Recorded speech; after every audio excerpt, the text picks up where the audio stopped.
Hey folks, the fun continues. I think I started that way before, but you remember the access to the spaceship for humans is left and right. And of course a generally access pipe for transporters. And all of them are connected to the medical deck.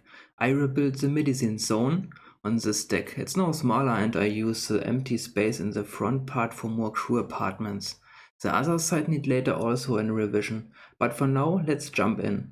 We enter the ship over the airlock. The way to reduce the risk potential, clean and change clothes, and so on.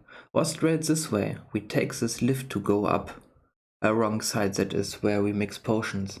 I mean, in total that is the isolation space, and here is the operation area. Very small, but I'm sure it's enough space for preparing and for observation. On the other side is a button integration from the primary weapon. Surely you remember the lowest part doesn't need access. That's because it's open.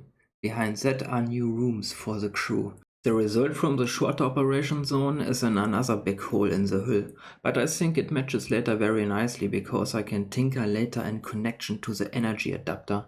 And it works for the other side too, if I make the cooling room later shorter. Then thanks so much for watching, drop a like and a comment if you want to help me out, and see you next time.